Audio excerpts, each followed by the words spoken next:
ইসরায়েলের ভবিষ্যৎ নিয়ে আবারও আলোচনায় এসেছে পবিত্র কোরআনের একটি গুরুত্বপূর্ণ বর্ণনা। বিশেষ করে বনি ইসরায়েলের পৃথিবীতে অনর্থ সৃষ্টি, অবাধ্যতা এবং পরবর্তী শাস্তির বিষয়ে সূরা আল ইসরায় যে আয়াতগুলো রয়েছে সেগুলোকে ঘিরে নানা আলোচনা চলছে। তবে কোরআনের আয়াতকে বর্তমান কোনো রাজনৈতিক ঘটনার সঙ্গে সরাসরি মিলিয়ে নিশ্চিত ভবিষ্যৎবাণী হিসেবে উপস্থাপন করার ক্ষেত্রে সতর্ক থাকা জরুরি। সূরা আল ইসরার ৪ নম্বর আয়াতে আল্লাহ তাআলা বনি ইসরায়েলকে সতর্ক করে বলেন, তারা পৃথিবীতে দুবার বড় ধরনের অনর্থ ও অবাধ্যতায় জড়িয়ে পড়বে, এরপর তাদের উপর কঠোর শাস্তি আসবে। এই আয়াতের পরবর্তী অংশে প্রথম বিপর্যয়ের কথা বলা হয়েছে। সেখানে এমন এক শক্তিশালী জাতির আগমনের কথা রয়েছে যারা তাদের জনপদে প্রবেশ করবে এবং ব্যাপকভাবে প্রভাব বিস্তার করবে। এরপর কোরআনে বলা হয়েছে আল্লাহ তাদের আবার সম্পদ ও সন্তান সন্ততি দিয়ে শক্তিশালী করবেন এবং তাদের সংখ্যা বাড়িয়ে দেবেন, অর্থাৎ এক পর্যায়ে তারা আবার শক্তিশালী অবস্থানে ফিরে আসবে। কিন্তু এর সঙ্গে একটি গুরুত্বপূর্ণ সতর্কতা বার্তাও দেওয়া হয়েছে। মানুষ ভালো কাজ করলে তার সুফল নিজের জন্য, আর মন্দ কাজ করলে তার ক্ষতিও নিজের উপরেই ফিরে আসে।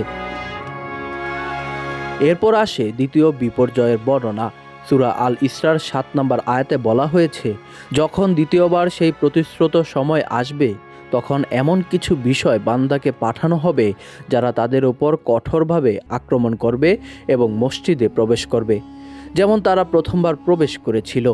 এরপর তাদের উপর ব্যাপক ধ্বংস নেমে আসার কথা উল্লেখ করা হয়েছে। এই আয়াতগুলোকে কেন্দ্র করেই বর্তমান সময়ে প্রশ্ন উঠেছে, আধুনিক ইসরায়েল রাষ্ট্রের সঙ্গে কি কোরআনে বর্ণিত বনি ইসরায়েলের এই ঘটনাগুলোর কোনো সম্পর্ক রয়েছে? এখানেই বিষয়টি অত্যন্ত সংবেদনশীল। অনেক মুফাসসির বর্তমান পরিস্থিতির সঙ্গে এই আয়াতগুলোর দ্বিতীয় বিপর্যয়ের সম্ভাব্য সম্পর্ক নিয়ে আলোচনা করেন। বিশেষ করে ফিলিস্তিনের চলমান সংঘাত এবং ইসরায়েলের সামরিক কর্মকাণ্ডের প্রেক্ষাপটে বিষয়টি নতুন করে আলোচনা এসেছে। তবে একটি বিষয় পরিষ্কারভাবে মনে রাখা দরকার, কোরআনে আধুনিক ইসরায়েল রাষ্ট্রের নাম উল্লেখ করে নির্দিষ্ট কোনো সাল বা সময়সীমা দিয়ে তার পতনের ভবিষ্যদ্বাণী করা হয়নি। তাই কোনো নির্দিষ্ট বছর, যুদ্ধ বা রাজনৈতিক ঘটনাকে সরাসরি কোরআনের ভবিষ্যদ্বাণীর পূর্ণতা বলে ঘোষণা করা ধর্মীয় দৃষ্টিকোণ থেকেও সতর্কতার দাবি রাখে। বরং এই আয়াতগুলোর মূল শিক্ষা হলো, ক্ষমতা, সম্পদ কিংবা সংখ্যাগরিষ্ঠতা কোনো জাতিকে অন্যায় করার অধিকার দেয় না। ভালো কাজের ফল ভালো এবং অন্যায়ের পরিণতি ক্ষতিকর। কোরআনের বক্তব্যে এই নৈতিক শিক্ষা অত্যন্ত গুরুত্বপূর্ণ। ইতিহাসের দিকে তাকালেও দেখা যায় বনি ইসরায়েলের ইতিহাসে বিভিন্ন সময় উত্থান পতন এসেছে। কোরআনের বর্ণনায় তাদের অবাধ্যতা এবং তার পরিণতি বারবার সতর্কবার্তা হিসেবে এসেছে। আর বর্তমান সময়ে গাজা ও ফিলিস্তিনের পরিস্থিতি বিশ্বজুড়ে তীব্র আলোচনার জন্ম দিয়েছে।